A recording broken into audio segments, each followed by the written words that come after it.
Poor girl went for an interview, only to find the CEO is the man she once had a past with. She walked into the interview with nothing but hope and her portfolio of designs. When the office door opened, Jung Kaning's heart stopped. Standing before her was Ji Yen-yang, the CEO of GC Corporation, the man who had shattered her heart years ago. The same piercing eyes that once looked at her with affection now assessed her with cold calculation. Before she could process the shock, he picked up her design drafts with elegant fingers, studying them with unexpected interest. "These are remarkable," he said, his voice carrying none of the warmth she once knew. The job opportunity of her dreams had just collided with the nightmare of her past, and there was no turning back. "How do you work for someone who knows all your weaknesses and might still hold your heart?" Stood outside the tall glass doors of GC Corporation,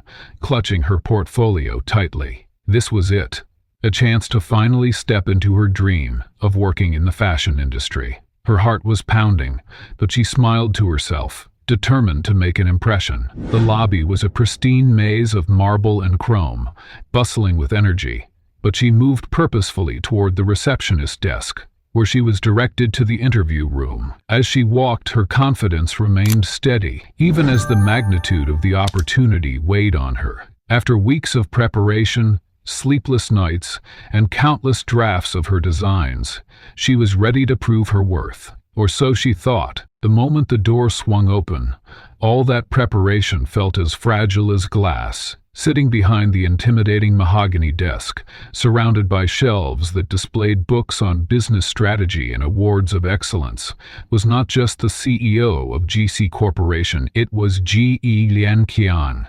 Kaning froze. Her breathing hitched, though she masked it with every ounce of composure she could gather. His face was as chiseled and commanding as she remembered, but the softness, once etched into his features, had long been replaced by a stoic demeanor. The room, which had moments ago seemed like a gateway to her future, now felt like a trap pulling her into the past. Kaning had not seemed surprised to see her. He was nearly indifferent, as if the years between them had scrubbed away all connection. Tilting his head ever so slightly, he motioned for her to step inside. "Kaning," he said, leaning back in his chair. "It's been a while." His voice was calm, too calm, like a businessman greeting an acquaintance, and not someone who had once seen the side of him that others never knew. Kaning blinked. Was this even real? The surreal feeling expanded like an airless vacuum that wouldn't let her think straight. But on the outside, she managed a nod,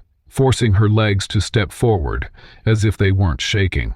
"Mr. G," she replied, keeping her tone steady, polite, detached, professional. She held on to those words like a life raft, unsure whether the waves of their unresolved history or his new status would drown her first. The tension in the room felt palpable, stretching thinner with every second that passed. He gestured for her to sit, and as she did, her eyes briefly caught the view from the window skyscrapers towering all around them. It felt fitting somehow, like she was balancing on the edge of a tightrope, with no safety net in sight and a raging fire below, waiting to consume her. He reached for her portfolio, his fingers deliberate. "I expected you'd end up here," he said, flipping through the pages with a pace that seemed both casual and calculated. "You always had the talent, even back then." His comment struck a nerve, though Kaning tightened her jaw to keep herself from reacting. She wasn't going to let him set the tone. Not here.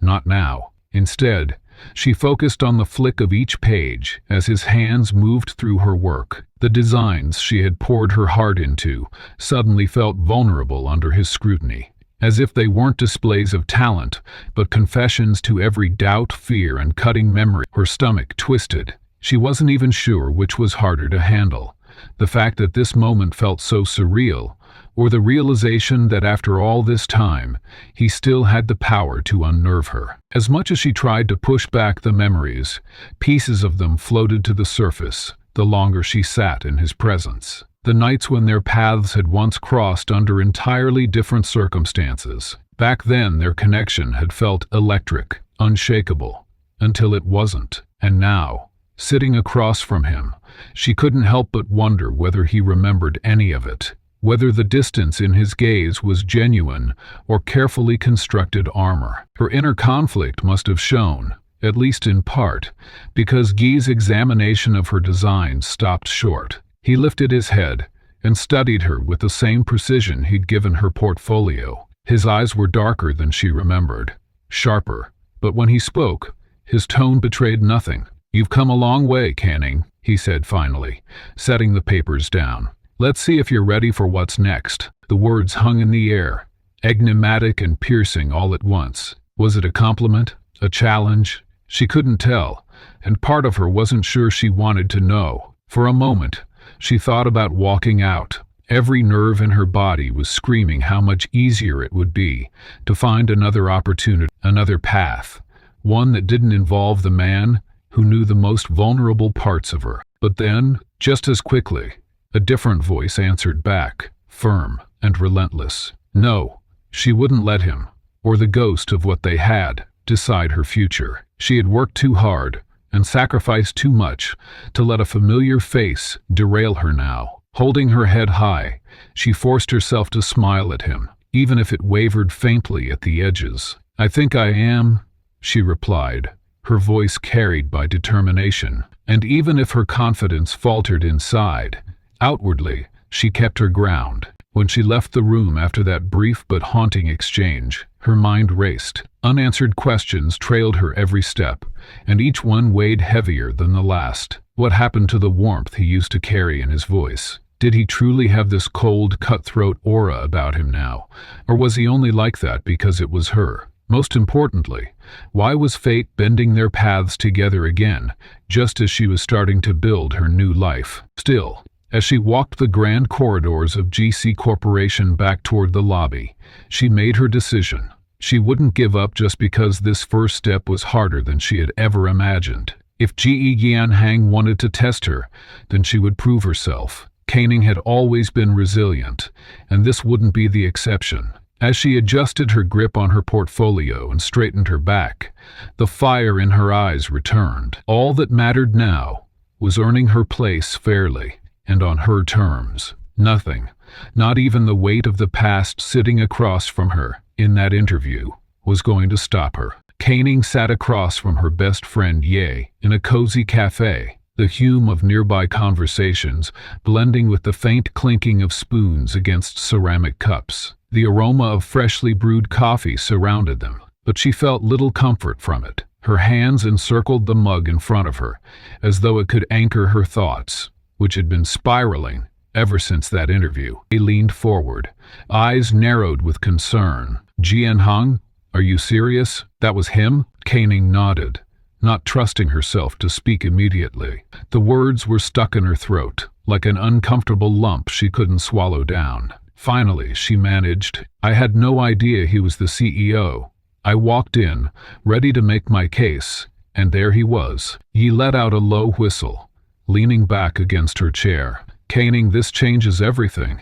Do you even know what kind of reputation that man has? He's bad news." Canaan frowned, her fingers curling tighter around her mug. She hadn't been prepared for this conversation to shift so sharply. "Reputation? You mean in business, right?" "In business, in his personal life, everywhere." Canning repeated, her voice flat, though the words stung more than she let on. She fought to keep her expression neutral, but her jaw tingled from the pressure she was putting on it. A part of her wanted to dismiss everything outright, but another part, small but persistent, hesitated. Rumors often carried an origin, a seed of truth, even if distorted. He leaned forward again, lowering her voice. "Think about it. Look at his track record.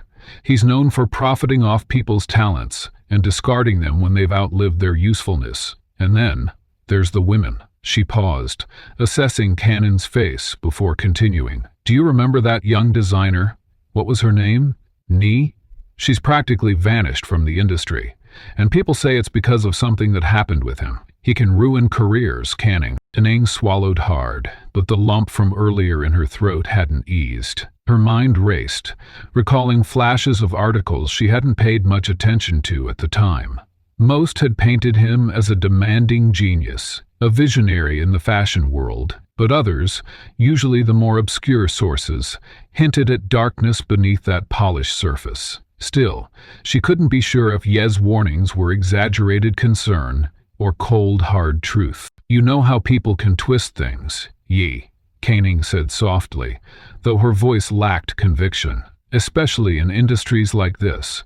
One or two rumors get blown out of proportion, and suddenly everyone's painted as a villain." "Maybe," Yi admitted, though her tone didn't waver. "But can you afford to take that chance? You might be walking straight into his trap." Those words hung between them, heavy and ominous, until Koenig finally broke the silence. "I don't have a choice," she said, her voice firmer this time. "If even half of the things they say about him are true, then fine. I'll still take my chances. I've worked too hard to get to this point, and I'm not going to let whispers or someone from my past shake that." Yet despite her defiance, doubt lingered like a shadow at the edge of her mind. Could Yi be right? Was she blindly walking across dangerous ground with nothing to protect her? The analogy came to her suddenly. It was like standing at the edge of a cliff, peering down into the unknown. The surface ahead might be solid ground, or it might crumble beneath her, sending her plummeting into ruin. Scenes from that interview replayed in her mind. Yanhang's piercing stare had unnerved her in more ways than one. He'd radiated power, sure, but she'd caught undercurrents too, an edge of control that now, under Ye's warning, felt sharper. She hated to admit it, but a small part of her wondered whether his interest in her designs was purely professional or if there was something else. The psychological weight of working under someone both powerful and personally tied to her wasn't lost on Koenig. Lip service about professionalism only got you so far when human emotion and memory were involved. She reminded herself of studies she'd come across, particularly ones that emphasized how personal dynamics with leaders could either inspire or cripple employees. In high-pressure environments, those dynamics were magnified. Trust, or a lack of it, could sway everything. If Yanhang truly was everything Ye described, what might that mean for her future? "Koenig, I'm saying this because I care about you," Yi said, interrupting her train of thought. "He may have some kind of plan, whether it's to use your talent or something more. Just promise me you'll stay careful." "Careful?" Koenig repeated, a dry chuckle escaping her lips. "Yi, careful doesn't get you anywhere in fashion." Her best friend didn't laugh. "Maybe not," she said quietly, "but not thinking things through can ruin you too." Koenig looked away, her eyes tracing the edge of her untouched coffee, now lukewarm. Her chest felt tight, like she couldn't quite catch her breath, no matter how she tried. The choice ahead of her felt impossibly complex. Should she trust herself and her intuition, despite the warnings? Or was Yi right? To ignore the stories could mean inviting disaster into her life and career. The tension felt like an invisible rope, tightening the longer she sat in silence. What if accepting the job at GC Corporation didn't just end her career, but also dragged her back into personal turmoil she wasn't ready to face? Yet on the other hand, what if her talent truly was enough to protect her? What if she was strong enough to rise above whatever challenges came, whatever motives Yen had? It felt like trying to navigate a maze while blindfolded, each step uncertain, every direction hauntingly quiet. Her heart demanded she take the risk. Her head asked her to reconsider. And somewhere in between, an ache in her chest stirred up memories she had spent years trying to forget. "I'll be careful," Koenig said at last, her voice quiet but resolute. "But I'm not backing down. I can't, Yi. I won't." She met her friend's gaze, and the earnest fear she saw reflected back only deepened her conviction. "Whatever happens, I'll deal with it. I have to." For a moment, Yi seemed like she might argue, but in the end, she sighed and nodded instead. "Just keep your guard up, Koenig. That man isn't who he used to be, and I'm not sure he was ever someone worth trusting." Koenig couldn't bring herself to counter that last remark. Instead, she reached for her portfolio, tucking it against her chest and standing to leave. She gave Yi a faint smile, one that carried far more weight than joy.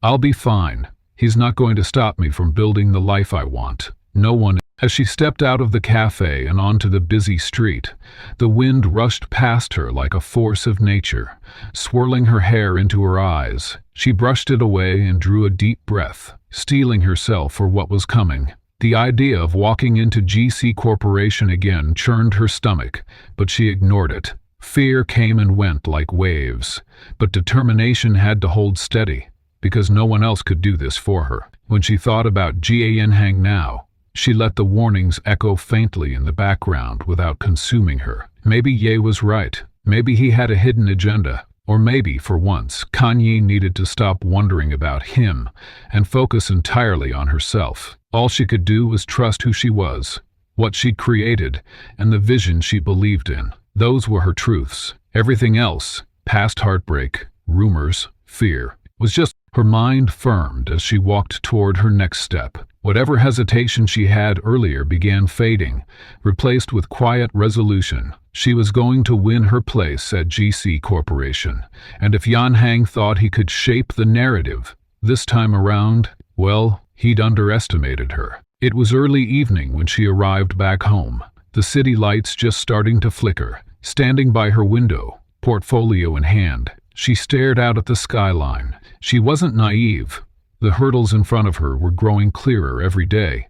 But for the first time since stepping into that office, the weight of her past began to loosen ever so slightly. It wasn't gone, but it no longer felt so paralyzing. One thing was certain. Stepping into GC Corporation wasn't just about her designs anymore. It was about proving, not only to everyone else, but also to herself, that she deserved to be there, regardless of history, scandals, or doubt. And that realization, raw and unshaped, was the one constant she clung to as the night darkened around her. Kanane's next day would begin with her stepping back into GC Corporation's world. Not quietly, but boldly. And for everything Ji Yanhang represented, she knew she had to face him head-on, not simply as his subordinate, but as someone he couldn't ignore, not as a memory, but as a rival. After only a few weeks at GC Corporation, Kanyin had done the unthinkable. She had impressed the very people who expected her to falter. Her designs, innovative yet timeless, had drawn the attention of the company's senior creative team. They weren't just interested in her work, they were intrigued, even excited. In an industry teeming with trends that often felt disposable, Kaning's approach stood out, and for brief moments, she allowed herself to believe that maybe, just maybe, she could survive here. But when you shine too brightly, you cast long shadows, and King was beginning to notice theirs. Chief among them was Shen Yi, Jianyang's fiancé, whose carefully curated position at GC Corporation stretched beyond her title on paper. To everyone else, she was the perfect package, poised, connected, and skilled in all the ways that mattered. Shen Yi didn't just walk into a room, she claimed it, and she had become a fixture at corporate events, creative brainstorming sessions, or even casual hallway conversations. It was Shen Yi's role to embody an image of control and influence, a reflection of the company's power. However, where many saw polish, Caning began to sense something else. It started slowly, almost unnoticeably, a glance here, a tone there. Switches so subtle, Caning almost convinced herself she had imagined them. After all, Shen Yi wielded an elegance that could easily be mistaken for warmth. But Caning saw what lay underneath. Shen Yi wasn't just aware of her presence, she was watching. The tipping point came after Kanang presented a key design concept at a meeting attended by department heads. Her proposal, an urban wear collection inspired by collapsible architecture, grabbed people's attention instantly. As the meeting progressed, nods of approval moved around the table like quiet waves. Afterward, several members of the senior team congratulated her, acknowledging the originality and commercial appeal of her work. But one person's reaction, measured in the form of applause, slower than anyone else's, felt louder. Shen Yi. It wasn't overt hostility, not yet, but Caning had felt the shift. It was like playing a game of chess. Only she didn't know who the opponent was until she'd already moved her queen onto the board. Now, Every step she took in that office felt calculated and countered. A lingering rumor circulated by no one in particular, despite leading conversations to whispered corners. At first, Canning tried not to internalize it. These were annoyances, not proof, but as the incidents piled up, their sheer weight was impossible to ignore. One morning, Canning arrived at her desk preparing final adjustments on 4 sketches slated for internal review that afternoon. She sat down, opening the first folder, only for cold dread to pool in her stomach. The sketches she had worked on late into the previous night, concepts that had felt so solid, so distinctly hers, had been altered. Subtle changes to fabric selections, adjustments in fit, even color pairings so bold they bordered on noise rather than harmony.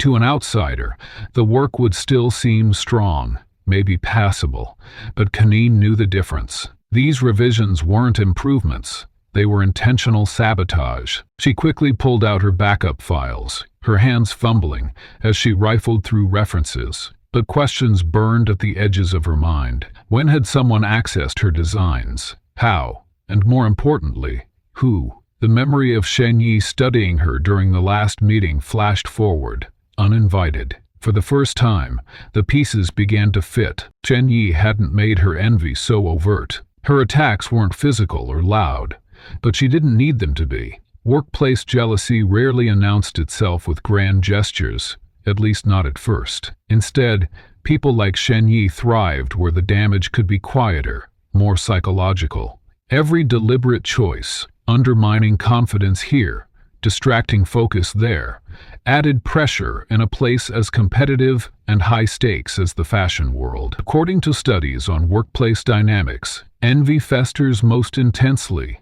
in environments where talent and recognition intersect with fierce competition. GC Corporation exemplified that. Talent alone didn't guarantee security. It only painted a target on your back. Canning's co-workers whispered among themselves about her rising favor, how someone so new could grab the attention of senior leaders who rarely entertained hidden gems. But what they didn't see was the toxicity quietly building behind closed doors. Rumors began to surface, one particularly malicious claim suggesting she had plagiarized components of her collapsible architecture from a lesser-known designer outside the company. The implications were like needles against her skin, sharp and relentless, even though she knew the accusations weren't true. She was skilled, diligent, but being right hardly cleared the air when perception did more damage than facts. It all reached a boiling point just days before the next team pitch session.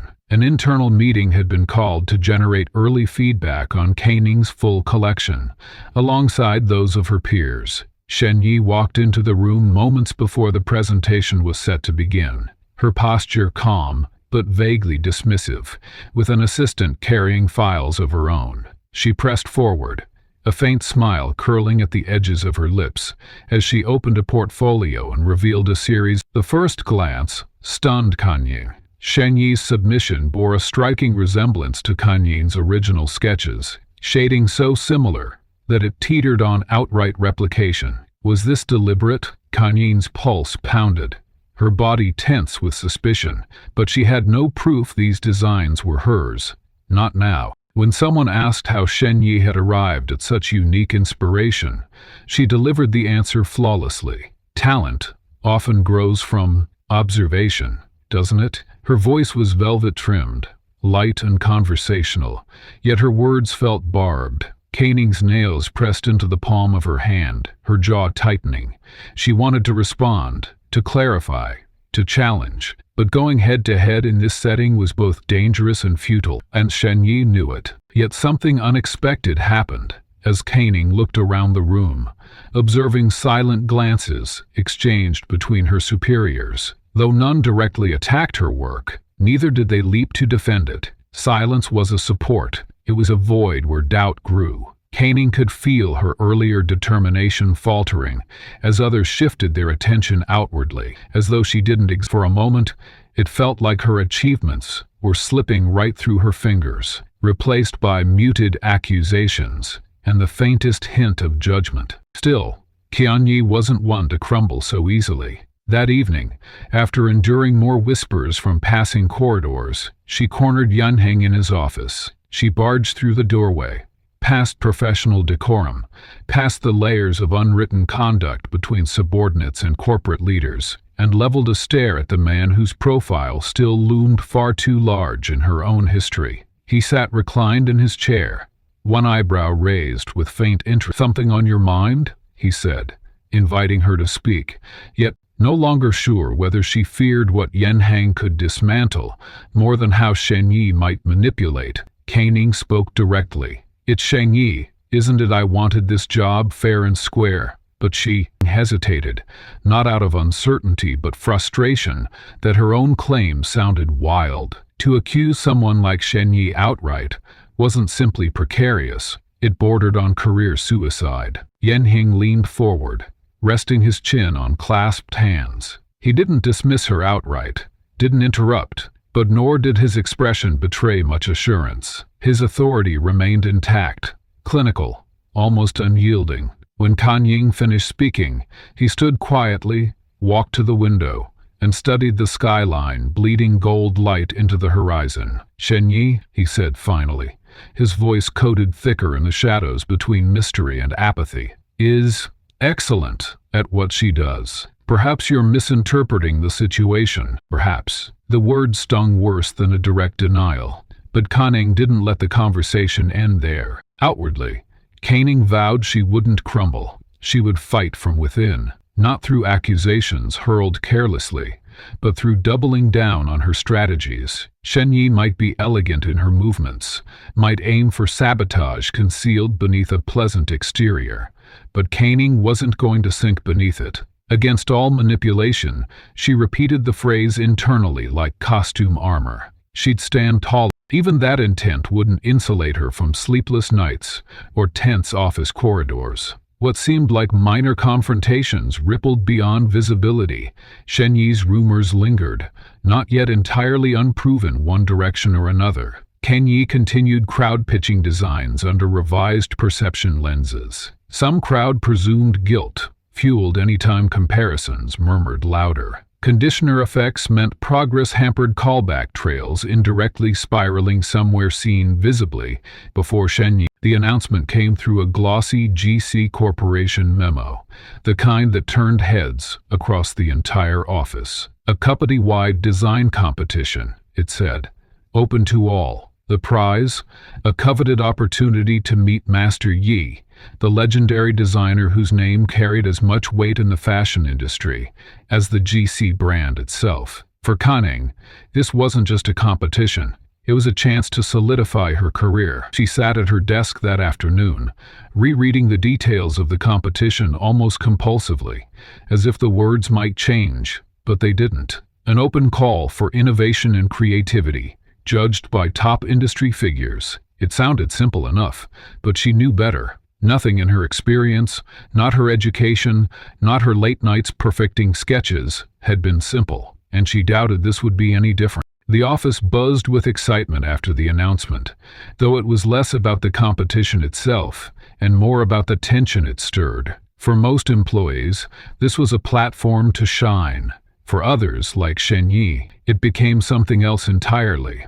It wasn't lost on Kanying that Shenyi already had a different type of power at her disposal, one that didn't rely on winning competitions or proving talent in such obvious ways. Still, the friction between them had only escalated in recent weeks, and Kanying had no doubt this competition would only sharpen Shenyi's resolve to undermine her, which, of course, was exactly what happened. Kanying, Shenyi called to her across an open corridor, a week into the announcement, her voice laced with faux sweetness. "I hear you're entering the competition. That's ambitious." The pause held just long enough to sting. Her words hung in the air like poison wrapped in silk, and Kanying didn't need to look at Shenyi's face to know what kind of smile accompanied them. The message was clear. Ambition was dangerous, especially for someone standing in Shenyi's way. Kanying said nothing.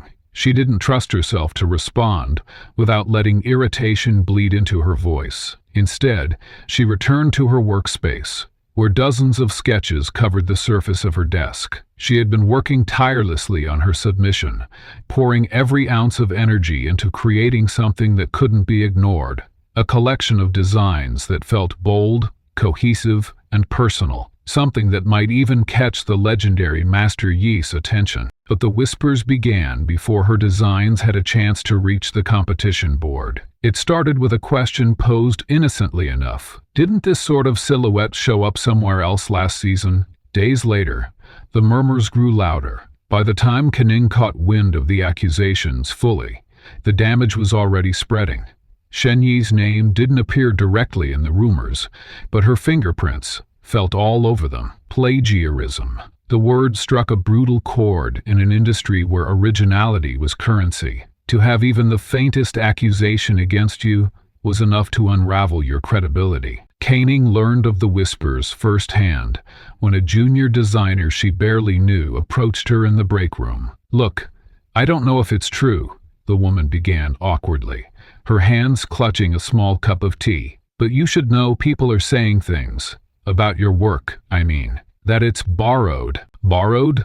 Kaning repeated, her voice tighter than she intended. The woman squirmed, clearly regretting saying anything at all. "You know, just that it looks, familiar." Kaning didn't bother pressing for details. She already understood enough. She returned to her desk, where half-finished sketches stared back at her, daring her to keep working in the face of such accusations. Her hand hovered over her pencil for a long moment, but she didn't pick it up. For the first time in weeks, the ideas that bloomed so vividly in her mind felt inaccessible, clouded by the weight of what others were saying. If creative industries thrived on talent, they depended doubly on reputation. One misstep, or one false accusation, could follow someone for years. Studies on professional dynamics often outlined the destructive impact of perception bias, showing how even unfounded concerns could permanently damage credibility. Kaning had to fight not just for her designs, but also for her reputation, and the effort of doing both began to wear on her. It was like running a race where someone kept moving the finish line further and further away. No matter how fast or far she pushed, she couldn't seem to reach it. The pressure was relentless. Every small accomplishment, a finished sketch, a moment of clarity and concept development, felt overshadowed by the looming question of whether her work would even be taken seriously. She worked longer hours, reviewing and re-reviewing every detail, as though she might find some unexplained flaw before anyone else could. But the truth was, even perfect designs wouldn't protect her from rumor, and she knew exactly who had the most to gain from feeding those whispers. Shen Yi's next move wasn't subtle, because it didn't have to be. It was timed so perfectly, so strategically, that Kaning knew she had been waiting for the right moment to strike. 2 days before the official presentation of competition submissions, Shen Yi called Kaning into her office, under the guise of offering feedback on the younger designer's work. Instead, Kaning found herself staring at newly arranged evidence that painted her designs as eerily similar to those from an independent boutique collection released 6 months earlier. None of it was real, of course. Bits and pieces that had been pulled together in vague similarities, stretched to make a vision of manipulation. But it didn't matter if it was real. The goal wasn't truth, it was doubt. Shen Yi's expression, as she laid out her case, was calm and almost pitying. She wasn't there to convince Kaning, and she certainly didn't intend to give her a fair chance at responding. No, her audience was much broader, because the actions wouldn't stay in the room they'd started in. For Kaning, the emotional toll of standing against such deliberate sabotage was deep and all-consuming. Nights stretched longer, her sleep interrupted by bursts of anxiety she couldn't shake. Her designs, once her sanctuary, began to feel like battlegrounds, each line and curve a fight to prove her legitimacy. But even as her clarity dimmed, her resolve didn't disappear. There was something stubborn inside her, quietly indignant at the idea that Shen Yi, or anyone, could take this competition from her so easily. The day of the competition presentation arrived, heavy with tension that buzzed throughout the office like static electricity. Representatives from across the company gathered in the main atrium, designers clutching their portfolios as they prepared to showcase their work. Caning stood among them, her collection in her arms, every emotion pulling at her all at once: fear, anger, exhaustion, hope. But within those emotions was something else, too, an unwavering flame that had carried her through the weeks leading up to this moment. No matter what they said or thought, she would show her work. In her heart, she knew it was hers. And more than that, she knew it was good. Shen Yi presented before her, oozing confidence as she described a somewhat familiar concept, polished and poised to impress the room. When Can Ying's turn finally arrived, she stepped forward without hesitation. Her hands felt steady despite the storm within her, and when she laid out her designs, her voice didn't waver. She spoke about inspiration drawn from industrial transformation, about structures that didn't just withstand, but adapted. And as she unveiled the anchor piece of her collection, a dress crafted to evoke movement through its intricate folds and shifting layers, the murmurs of the audience shifted. Some nodded, others scanned the designs more closely. Master Yi, seated alongside the other judges, leaned forward slightly, his eyes narrowing with focus. He didn't speak immediately, and his silence filled the space heavier than words could have. For Kanin, the seconds dragged like hours, but when he finally spoke, his voice was steady. Your designs show precision and narrative. There's vision here. It wasn't everything, but it was enough. A flicker of relief sparked in Kaning's chest, though it didn't bloom fully. The competition hadn't resolved the accusations swirling around her, and even as the judges moved on to the next presentation, she felt the weight of her reputation still hanging precariously over her. By the end of the day, Kaning had succeeded in one vital way. Her collection was noticed. Her name was spoken alongside words like promising and distinct. But in moments of quiet, she couldn't help but think of Sheng Yi's smirk as the presentations ended, the confidence underlined by the knowledge that rumors tend to linger longer than truth. While Kaning had delivered designs capable of drawing admiration, her rival had planted seeds meant to grow even in her absence. Kaning left GC Corporation that evening, more determined than ever. Her talent had earned her a spotlight. Now, it was time to reclaim her voice. Yet, as she walked the darkening streets toward home, she couldn't shake the sense that the competition had only been one battle in what would become a much larger war. The ballroom of the Grand Pavilion glittered beneath a mosaic of crystal chandeliers. The gala drew the most powerful names in the fashion world, an annual affair where alliances were formed. Reputations gleamed, and whispers shaped careers. Kaning stood near the edge of the room, her posture stiff. She had chosen a deep emerald gown that she hoped conveyed confidence, despite her nerves. This was her first appearance at such an event, and though her designs had edged her into this orbit, she still felt like an outsider. The soft hum of wine glasses and muted conversation swirled around her, amplifying her unease. The weight of unspoken doubts, lingering accusations. She knew there were eyes on her, judging, assessing. The moment Shen Yi entered the room, it was as though every movement paused. Draped in a silver dress tailored to architectural perfection, she glided through the crowd as if she knew how to command it. Every step was deliberate, every smile an exhibition of control. Kaning watched from her corner, her hands clasping her clutch tighter. They hadn't directly faced each other since the design competition. Shen Yi had made sure to keep her power moves indirect, her fingerprints barely visible. Tonight, however, Kaning sensed something different. There was a charge in the air, the kind that comes before a storm. As the night progressed, Kanying found herself lulled into a fragile sense of security. Conversations drifted around her about upcoming trends and notable collaborations. No one brought up the whispers of plagiarism that Shen Yi had fueled, not openly.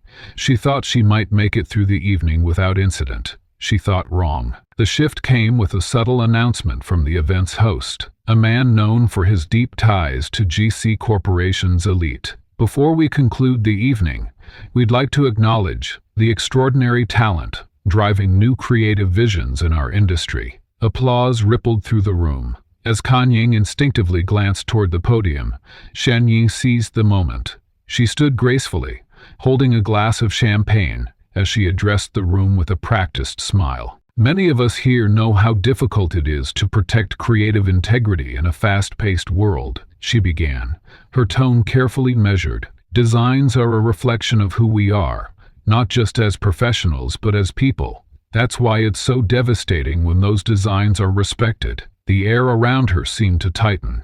Caning froze. Shen Yi's words were deliberate, the subtext clear. The crowd fell silent, a collective inhale of curiosity and discomfort. Caning felt herself grow unnaturally still. This wasn't a conversation in a hallway, or a whispered rumor. This was public, deliberate. For the first time, Caning realized Shen Yi wasn't just undermining her, she was isolating her. With every word, Shen Yi drove the wedge deeper, turning the room into a jerk, she said, her eyes cutting toward Caning like a blade, especially in an industry where originality is everything. The sting was more than a remark. It was a spotlight.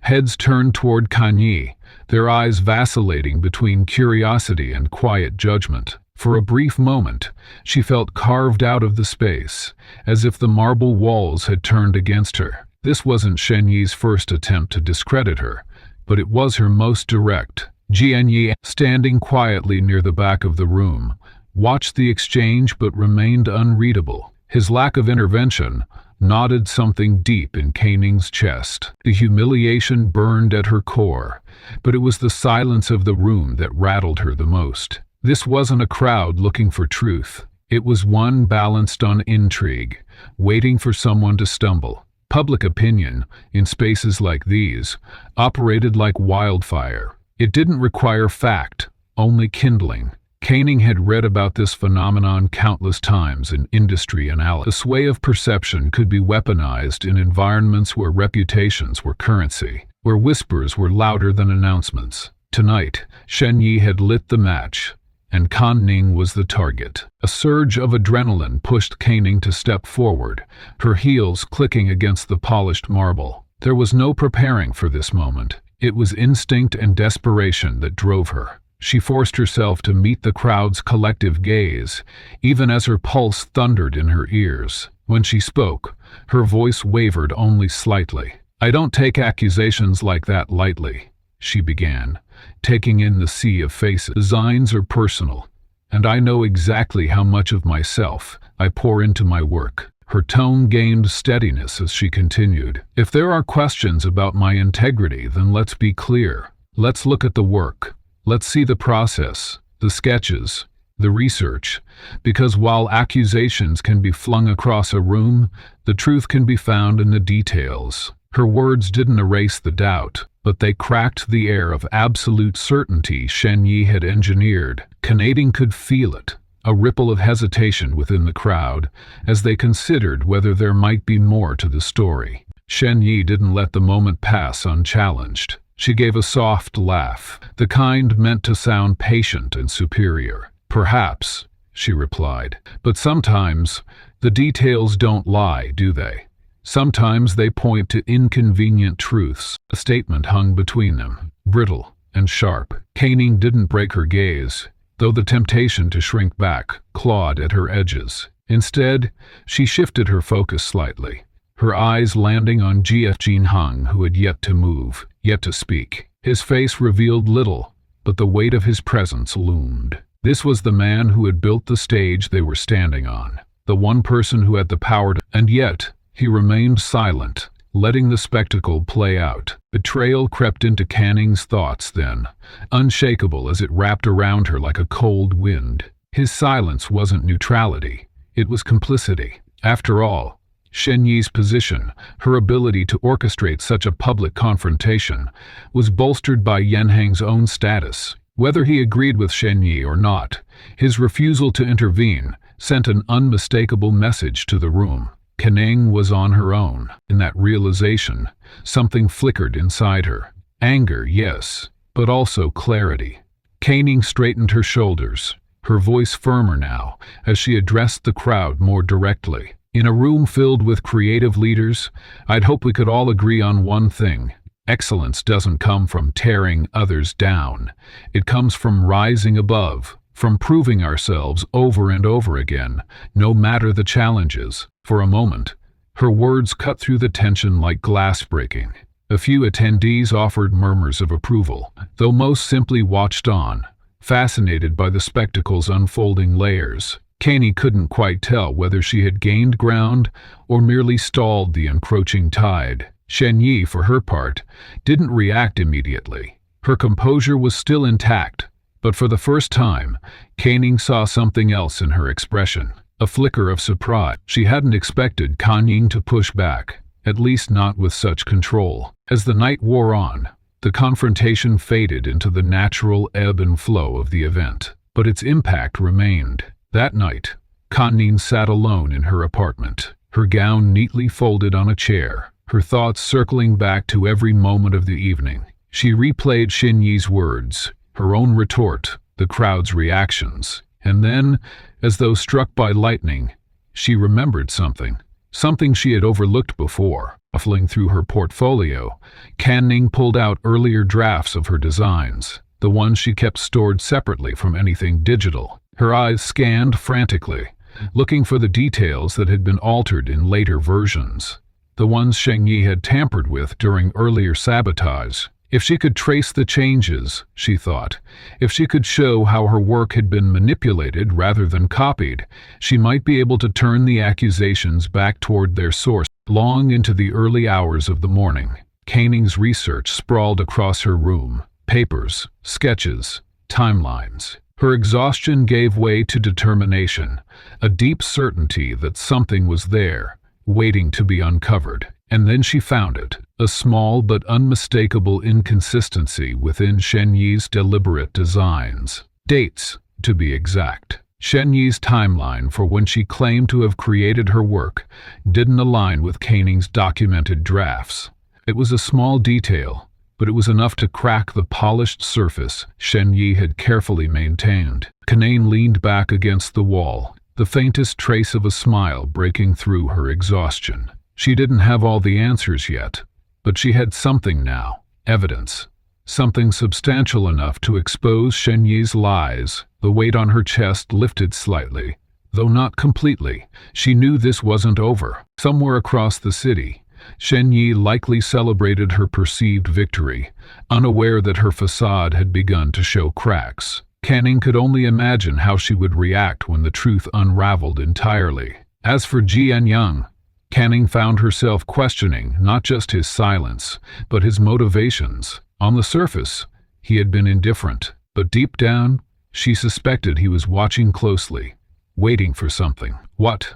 She didn't yet know. Canning closed her eyes briefly, exhaustion overtaking her for the first time that night. Tomorrow, she would begin piecing the truth together piece by piece, and this time, she would make sure it wasn't whispered in corridors. It would be spoken into microphones, broadcast for all to see. Whatever came next, she'd be ready. The auditorium was packed, filled with the polished and elite members of the fashion industry, cutting-edge designers, media moguls, and every shade of curious onlookers. It wasn't the kind of crowd you walked into lightly, let alone stood before with the intention of tearing away their assumptions. Yet, there Canning stood, under the blinding white glow of stage lights, holding in her hand the culmination of restless nights, near-maddening self-doubt, and relentless determination. In front of her sat the board of GC Corporation, and, though he maintained his impenetrable demeanor, Ji Yi Enqian was undeniably at the center of it all. To her right, at the far end of the stage, Shen Yi leaned back in her chair, her face a portrait of indifference, but her grip on the armrest told another story. Canning's words cut through the low hum of murmurs like a sharpened blade. For weeks, I've been accused of misconduct without evidence. Today, I'm going to present you with facts that reveal what's really been happening behind the scenes. Her voice didn't waver. She had practiced not faltering, had rehearsed until the tremor of fear couldn't rise to the surface. But it wasn't easy. Every second felt like holding her breath in the face of a storm, one where the winds threatened to blow her down, but all she could do was root herself deeper and push back. The screen behind her came alive as Kanying pulled out the first piece of evidence. Projected onto the massive display was the timeline of her designs, meticulously recorded from first sketches to final renderings. "This," she said, gesturing toward the screen, "is my creative process. Every line I've drawn, every change I've made, it's all here, verified by time-stamped storage systems." Her voice sharpened as she spoke, her gaze sweeping the room, daring anyone to refute what was laid plainly before them. "But during the revision process, certain changes were made to these designs without my permission." She clicked the next slide, and the audience let out a collective murmur. Matching comparisons appeared. Chenning's original drafts and Chen Yi's near-identical designs flashed side by side. The similarities were undeniable. The subtle shift in patterns, the tweaks in shades, minute details that would be invisible to most laymen, but glaringly obvious to anyone familiar with the art of design. Canning allowed a pause, letting the weight of the realization sink into the room. Her voice returned, cooler now. It wasn't an accident. Those changes were deliberate. The tension was as thick as smoke, palpable even from the farthest corners of the room. Chen Yi leaned forward slightly, her eyes narrowing, as if preparing to dissect every word Canning said next. "Let me take you back a bit further," Canning continued, her voice unwavering as she advanced her slides, "not just to the design adjustments, but to the accusations of plagiarism. If you'll recall," she switched to the next screen. An article appeared, highlighting Chen Yi's public condemnation of Canning following the design competition. With a sharp inhale, Canning pressed on. "This all began the moment I entered the spotlight at GC Corporation. Coincidence? Maybe. But let's dig deeper." Canning's evidence wasn't limited to sketches and manipulated timelines. She had more. Her ace. From her portfolio, she pulled a short stack of printed documents, each displayed carefully on the screen as she spoke. "These are the messages pulled from GC's internal communication system. They're encrypted naturally, but I've had the timestamps compared against our internal activity logs." She paused only long enough for the weight of her prepared words to land. "Every single suspicious event surrounding my designs coincides with Chen Yi's account access." This was it, her proof. The break in the storm that had hung heavy on her for weeks. Murmurs escalated to full-blown murmurs across the auditorium. People shifted in their seats, some whispering to their neighbors, others leveling hard stares at Chen Yi. The silver thread poise she had carried for so long seemed to fray around the edges. Canning wasn't done. She took a step forward, her chin high. "Of course, the plagiarism accusations weren't the end for Chen Yi, just the means, because she had more than one motive to bury me." Her gaze hardened, turning squarely toward Chen Yi, who now, for the first time, seemed entirely stripped of control. "Personal problems have no place in corporate sabotage, but it seems that wasn't a boundary Chen Yi respected." The pause that hung in the air bristled with tension. Slowly, Canning reached into a folder and produced a dated medical document. "This," she said, her voice weighted with purpose, "is a falsified ultrasound record, submitted as part of Chen Yi's staged pregnancy. A pregnancy that not only never existed, but was built to manipulate her relationship with Gi Ying Yang and solidify her position as GC's future." Gasps erupted like an electric current through the room. Faces turned toward Chen Yi in rapid succession, their disbelief morphing into sharp judgment. For years, her carefully curated persona had been a cornerstone of her influence, but with one unveiled document, that foundation began to crumble. Chen Yi's mouth opened,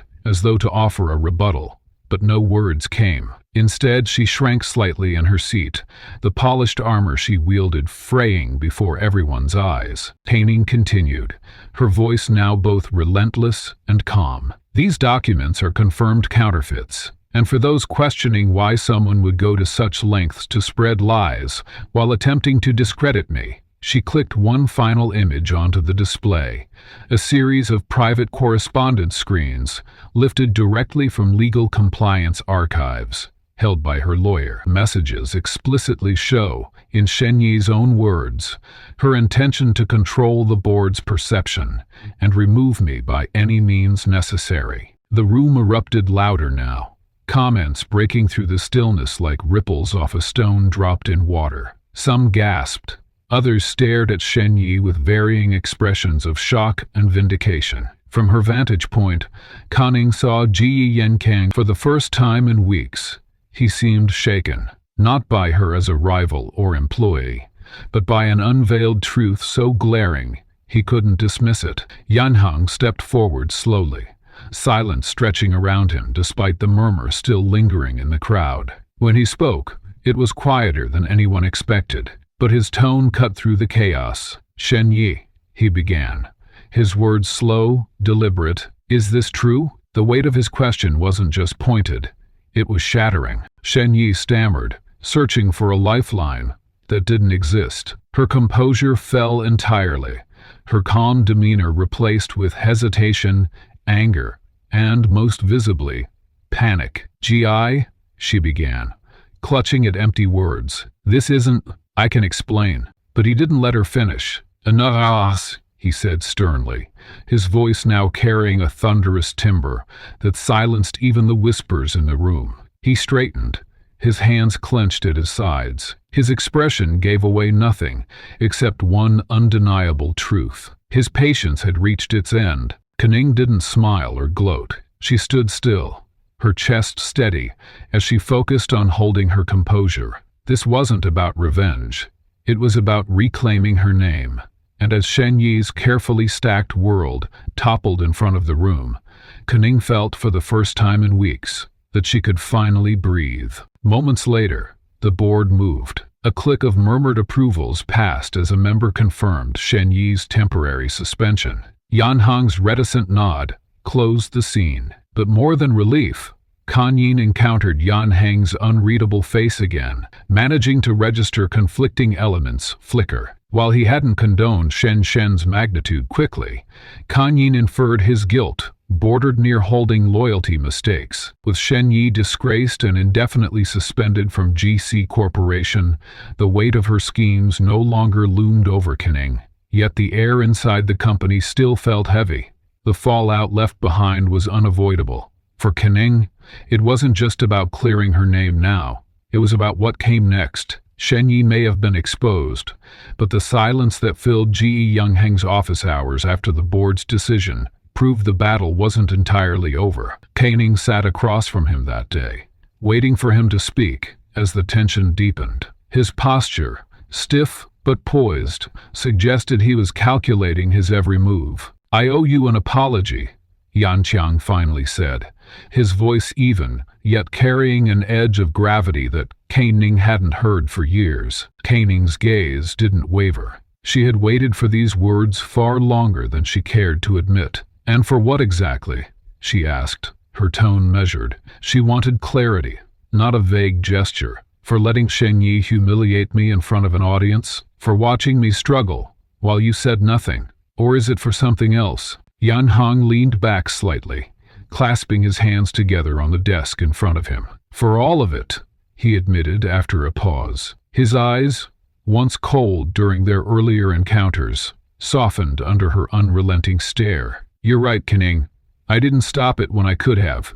That's on me." The words landed with more sincerity than she expected. For a moment, she doubted her own ears. She searched his expression for signs of deflection or excuses, but there was none. Instead, he looked tired, and for the first time since their paths collided in that interview room, she saw a crack in his otherwise fortress-like demeanor. It was rare for Yanhang to lay himself bare like this. He had always worn his POW-like armor, but today, stripped of Shen Yi's constant presence and the games she played, he resembled something else, something unguarded. "It's more than that," Kan said quietly, though her voice still carried the firmness of someone who wouldn't let him off easily. This wasn't just about the competition or Shen Yi's lies, Yanhang. This, she gestured to the space between them, the unspoken tension of their shared history, has been lurking ever since I walked into that interview.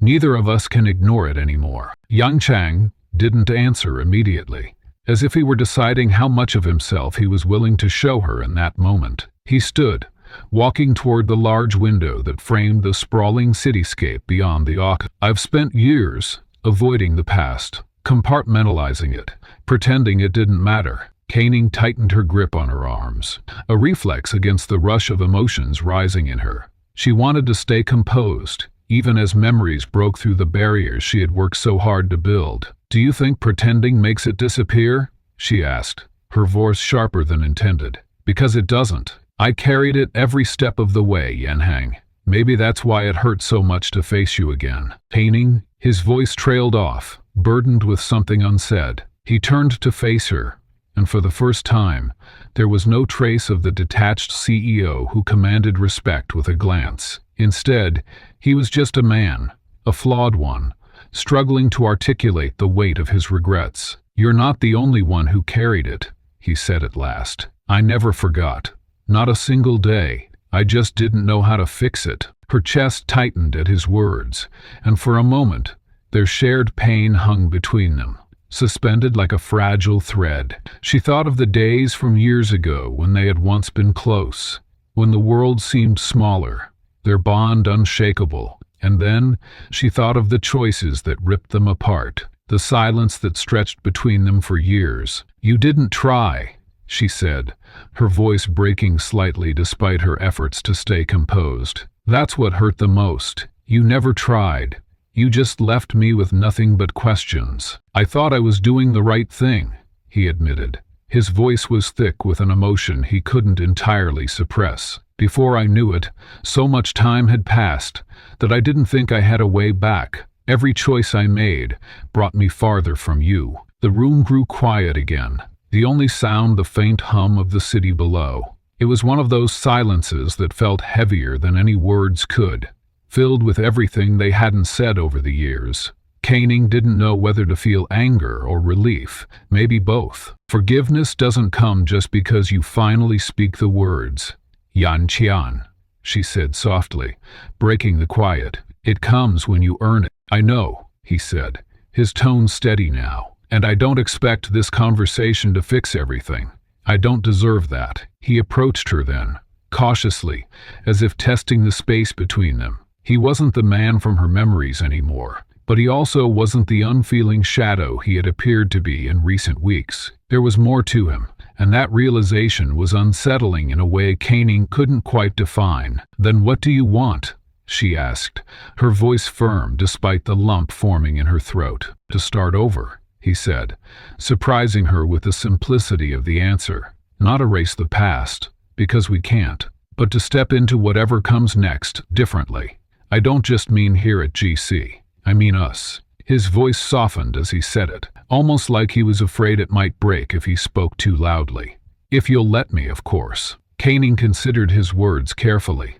It would have been easier to dismiss him outright, to turn away and tell him he was too late, but the thought of doing so didn't settle right with her. She had spent so long carrying anger and bitterness as shields, yet now, standing before him, she realized those emotions only rooted her deeper in the pain she so desperately wanted to escape. Just so we're clear, she began, her tone regaining its strength as she looked him directly in the eye. This isn't forgiveness yet. It's a chance. That's all it is right now. His lips twitched into what might have been the smallest hint of a smile, a fleeting one, but genuine nonetheless. That's more than I deserve, he said quietly. She shifted, exhaling as if she hadn't allowed herself to breathe until this moment. We'll see if you can handle it, she replied, something lighter entering her tone for the first time. The conversation didn't wipe away the scars they both carried. It didn't magically resolve the years of estrangement or the deep missteps along the way. But it was a start, a fragile, halting beginning to something neither of them could quite define yet. Afterwards, Yan Heng extended a gesture that felt less like something from a CEO and more like something human. He placed a hand on the door as she left his office, pausing momentarily. "Caning," he said, his tone softer now. "Thank you for giving us a chance." She didn't look back fully, but her nod was acknowledgement enough. Days later, rumors of Caning's triumphant handling of Shen Yi's downfall had traveled like wildfire through GC Corporation. But it wasn't the whispers that gave her satisfaction. Her satisfaction came from something stronger, restoring her place on her terms. When she stepped back into the design studio, it wasn't as a girl plagued by uncertainty. It was as a woman claiming the future she had fought tooth and nail to protect. More than that, though, there was something else, a cautious hope that maybe, despite everything, two stories running parallel for so long might finally find a way to intersect again.